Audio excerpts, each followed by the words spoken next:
जगत गुरु तत्वदर्शी संत रामपाल जी महाराज के अमृत वचन सर्व पवित्र धर्मों के पवित्र शास्त्रों के आधार पर। जैसे महाभारत के युद्ध के समय श्री कृष्ण जी में प्रवेश करके काल ने गीता का ज्ञान दिया,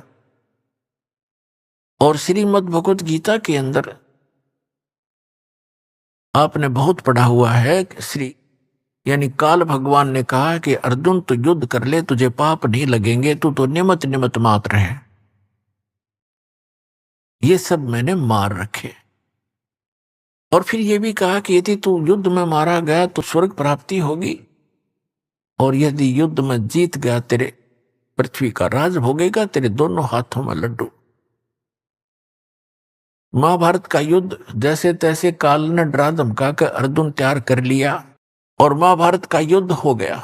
उसके बाद युधिष्ठिर जी को पांडव का जो बड़ा था पांडव, उसको राजगद्दी पर बैठा दिया। उसमें करोड़ों बहनें विधवा होगी, कई करोड़ अनाथ बालक हो गए, उनके बच्चे बेटा बेटे। 18 करोड़ व्यक्ति सैनिक मारे गए, तो उनकी कितनी पत्नियां विधवा हुई होंगी और कितने बच्चे अनाथ हुए। युधिष्ठिर राजगद्दी पर बैठ गया। अपने आत्माओं परमात्मा कहते हैं, मन तू पावेगा अपना किया रे, भोगेगा अपना किया रे। अपना कर्म का भोग तुझे भोगना पड़ेगा जब तक परम संत की शरण में नहीं आएगा। तुम कौन राम का जपते जापम, तात कटे ना ये तीनों तापम। तुम कौन भगवान का जाप जपते हो, नाम जपते हो, जिससे तुम्हारे ये 3 ताप भी नाश नहीं हो रहे। 3 ताप के अंतर्गत कौन से आते हैं? जैसे कोई किसी पर जंतर मंतर कर देता है, कोई किसी को श्राप दे देता है, कोई किसी के घर प्रेत छोड़ देता है, कोई प्रेत आत्मा बाधा करती है, प्रेत बाधाएं हो जाती, ये 3 ताप होते हैं। कहते इन 3 तापों को भी तुम्हारे भगवान नाश नहीं कर सकते। अपने आत्मा उदाहरण देते हैं, कुछ ही वर्षों के अंदर अंदर ही युधिष्ठिर जी को बहुत बुरे बुरे स्वप्न आने लगे।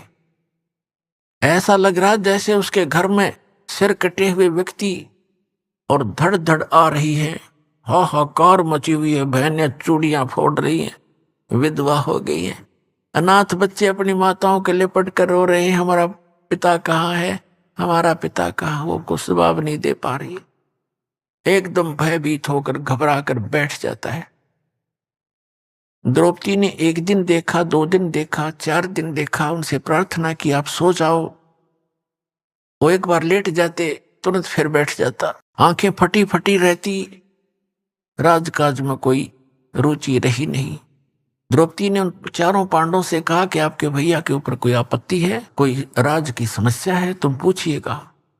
उन 4 ने प्रार्थना की कि भैया आपको कोई ऐसी समस्या है तो हमें भी साथ लो।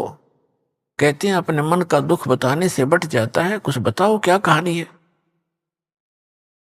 उन्होंने बड़ी मुश्किल से बताया कि मुझे ऐसे ऐसे भयंकर स्वप्न आते हैं। अब श्री कृष्ण जी उनके धार्मिक गुरु थे, जिसमें महाभारत का युद्ध कराया उस समय इसके अंदर काल प्रवेश था और वो अपना करवा के नाश निकल गया। इसने कहा कि गीता अध्याय नंबर 4 के श्लोक नंबर 9 में कि मेरे कर्म और जन्म अलौकिक है। विष्णु पुराण के अंदर 2 ऐसी कथाएं हैं कि एक समय असुरों का और सुरों का, देवताओं और राक्षसों का युद्ध हो गया।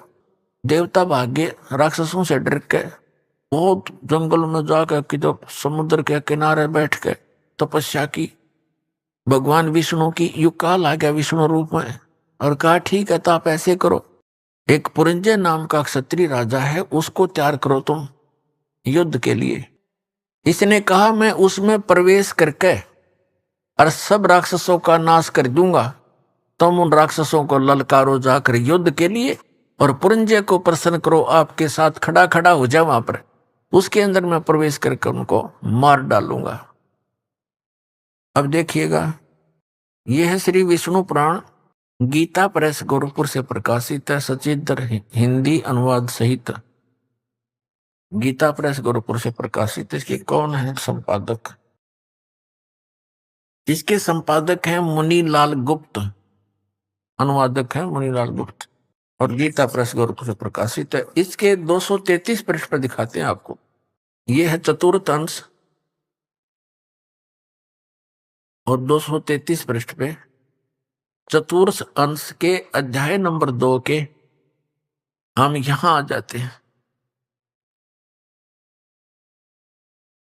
पूर्व काल में त्रेता युग में एक बार अति भीषण देव असुर संग्राम हुआ। उसमें महाबलवान दैत्यगण से पराजित हुए हार के देवताओं ने भगवान विष्णु की आराधना की। तब आदि अनंत शून्य अशेष जगत प्रतिपालक श्री नारायण ने देवताओं से प्रसन्न होकर कहा, आप लोगों का जो कुछ भी अभिष्ट है वह मैंने जान लिया है।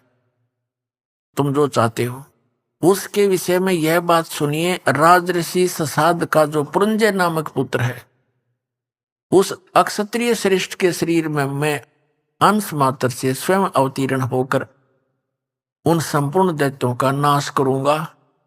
अतः तुम लोग पुरंजय को दैत्यों के वध के लिए तैयार करो। अब इसका क्या अर्थ है कि देवताओं ने पुरंजय को, ससाद के पुत्र को तैयार कर लिया, उसमें काल प्रवेश कर गया और उसने राक्षसों को मार डाला, भगा दिया, देवताओं की विजय करा दी।